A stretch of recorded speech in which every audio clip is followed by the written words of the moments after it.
మాతృదేవో భవ, పితృదేవో భవ. నేను మీ శ్రీధర్. ఇప్పుడు మనము డిసెంబర్ నెల 2025 సంవత్సరం గోచార ఫలితాలు ఏ విధంగా ద్వాదశ రాశుల వారికి ఉన్నాయనేది తెలుసుకునే ప్రయత్నం చేద్దాం. మిథున రాశి వారికి డిసెంబర్ నెల 2025 సంవత్సరంలో గోచార ఫలితాలు ఏ విధంగా ఉన్నాయో సశాస్త్రీయమైనటువంటి పద్ధతిలో తెలుసుకునే ప్రయత్నం చేద్దాము. గురువు యొక్క సంచారము ద్వితీయ స్థానంలో 6వ స్థానం, అంటే ఒక 6 రోజుల పాటు ద్వితీయ స్థానంలో, అంటే మిథున రాశి వారికి ద్వితీయ స్థానం అంటే కర్కాటకం, అక్కడి వరకు 6 రోజులు మాత్రమే ఉంటారు. ఎందుకని? అతిచారం వల్ల అక్కడ ఉన్నారు కాబట్టి. ఈ 6వ తారీఖుతో అతిచారం ముగించుకొని తను ఉండవలసినటువంటి మిథున రాశిలో ప్రవేశించి మిగతా 25 రోజుల పాటు ఆయన అక్కడ సంచారం చేస్తూ ఉన్నారు.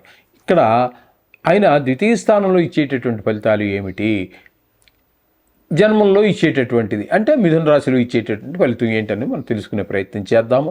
ఇక్కడ మీకు ద్వితీయ స్థానం ముందుగా ద్వితీయ స్థానమే చెప్పుకోవాలి. ఎందుకంటే ఇక్కడి నుంచే, అంటే ద్వితీయ స్థానం నుంచే మిథునంలోకి వెళ్తున్నారు కాబట్టి ఈ 6 రోజులు కూడా మీకు ద్వితీయ స్థానంలో సంచారం చేసేటటువంటి ఈ గురువు చక్కటి ఫలితాలు, అంటే ధనానికి లోటు ఉండదు, మాట తీరు బాగుంటుంది, తెలివిగా మాట్లాడగలుగుతారు, సమయానికి తగినట్టుగా మాట్లాడగలుగుతారు. అలాగే కుటుంబంలో కూడా ఆహ్లాదకరమైన పరిస్థితి 6 రోజుల పాటు ఉంటుంది. తదుపరి వెనక్కి తను ఉండవలసినటువంటి మిథునంలో ప్రవేశించాక అక్కడ మీరు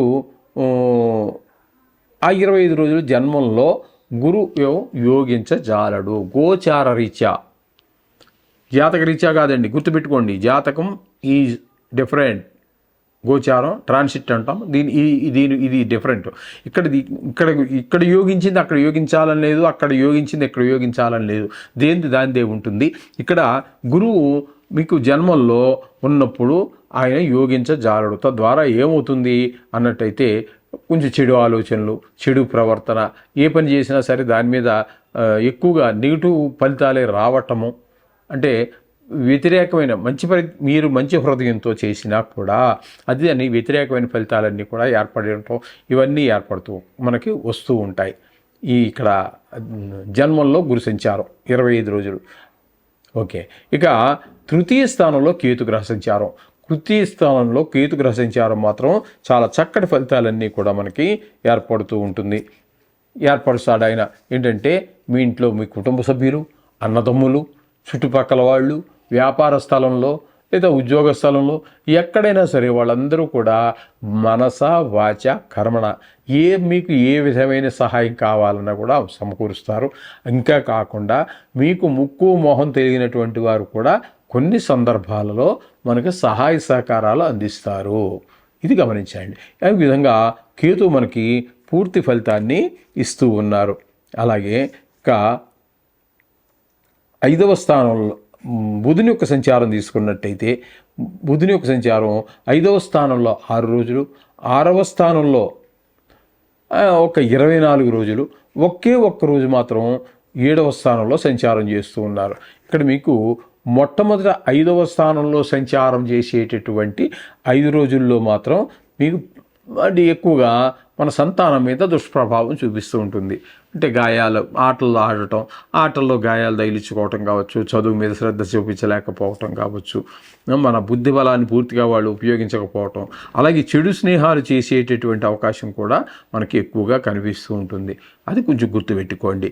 ఇకపోతే 6వ స్థానంలో బుధ భగవానుడు మనకి 24 రోజుల పాటు చాలా మంచి ఫలితాలు ఇస్తారండి. ఆరోగ్యం బాగుంటుంది, అప్పులుంటే తీర్చేయగలుగుతాం, అప్పులు ప్రయత్నం చేస్తే అప్పు కూడా మనకు దొరుకుతుంది. ఆ దొరికినటువంటి అప్పుతోటి ఏదో గృహం నిర్మించుకోవటమో, గృహానికి స్థలం ఏర్పాటు చేసుకోవటమో, లేకపోతే పిల్లల చదువు కోసం, ఉన్నత విద్యల కోసం డబ్బులు ఖర్చు పెట్టడమో, ఇట్లాంటి మంచి పనులకి దాన్ని ఇన్వెస్ట్ చేయడం జరుగుతుంది. ఈ విధమైన ఫలితాలన్నీ బుధుడు 6వ స్థానంలో ఉండి మనకి ఈ విధమైన ఫలితాలు ఇస్తూ ఉన్నాడు. ఒక్క రోజు మాత్రం మళ్ళీ అయినా 7వ స్థానంలో ఉన్నారు. ఆ 7వ స్థానంలో ఉన్నప్పుడు భార్యాభర్తల మధ్యన జాయింట్ వ్యాపారం చేసేవారి మధ్యన అనుకూలమైన ఫలితాలు ఇస్తున్నాడు. అంటే మీకు 6 రోజులు తీసేస్తే 25 రోజులు మాత్రం మీకు మంచి చక్కటి ఫలితాలన్నీ కూడా మనకి గురువు ఇస్తూ ఉన్నారు. గురువు కాదు, బుధుడు ఇస్తూ ఉన్నారు. ఇది గమనించండి. ఇకపోతే రవి యొక్క సంచారం తీసుకున్నట్టయితే 16 రోజులు 6వ స్థానంలోను, తదుపరి 7వ స్థానం అయినటువంటి ధనురాశిలోను ప్రవేశిస్తూ ఉన్నారు. దీన్ని మనం మామూలుగా కామన్గా చెప్పుకోవాలి అన్నట్టయితే దీన్ని ధనుర్మాసం అంటూ ఉంటారు. ధనుర్మాసం ప్రారంభం ఆ ధనురాశిలో అంటే 17వ తారీఖు డిసెంబర్ నెల నుంచి మీకు ధనుర్మాసం ప్రారంభమవుతుంది. దాని గురించి మళ్ళీ ప్రత్యేకమైన వీడియో చేసుకుందాం. ఓకే, ఇక్కడ 6-7 స్థానాలలో రవి యొక్క సంచారం జరుగుతోంది. ఈ రవి యొక్క సంచారం మొదటి 6 రోజులు అంటే వృశ్చికంలో ఉన్నటువంటి 6 రోజులు కూడా ఆయన మీకు మంచి ఆరోగ్యాన్ని ఇస్తాడు. మంచి మీరు డబ్బులకు ఎవరికైనా బాకీ ఉన్నట్టయితే తీర్చేయగలుగుతారు. అలాగే డబ్బుల కోసం ప్రయత్నిస్తే అప్పు దొరుకుతుంది, అది కూడా సద్వినియోగం అవుతుంది. ఈ విధమైన ఫలితాలన్నీ కేవలం పాక్షికంగా అంటే 16 రోజులు అటు 15 రోజులు ఇటు మీకు రవి భగవాన్ యొక్క అనుగ్రహం లభిస్తుంది. అలాగే కుజుని యొక్క సంచారం తీసుకున్నట్టయితే ఈయన ఒక 7 రోజులు మాత్రం మీకు 6వ స్థానంలో, తదుపరి 24 రోజుల పాటు 7వ స్థానంలోనూ సంచారం చేస్తూ ఉన్నారు. ఇక్కడ మనం చెప్పుకోవాల్సింది ఏంటంటే 6వ స్థానంలో సంచారం చేసేటటువంటి 7 రోజులు మాత్రం శని భగవాను కుజ భగవానుడు మీకు చాలా మంచి ఫలితాలు ఇస్తారు. కేవలం 7 రోజులు మాత్రమే. అంటే ఆరోగ్యం బాగుంటుంది, అప్పుల నుండి తీర్చేయగలుగుతారు, అప్పుల కోసం ప్రయత్నిస్తే దొరుకుతుంది. మీరు ఏ ఉద్దేశంతో అప్పు తీసుకుంటున్నారో ఆ ఉద్దేశం కూడా పూర్తిగా నెరవేరుతుంది, అందులో ఎటువంటి సందేహం లేదు. తదుపరి 7 రోజుల తర్వాత ఆయన 7వ స్థానం అయినటువంటి ధనురాశిలో ప్రవేశిస్తూ ఉన్నారు. ఆ ధనురాశిలో ప్రవేశించి అక్కడ 24 రోజులు ఉన్నారు.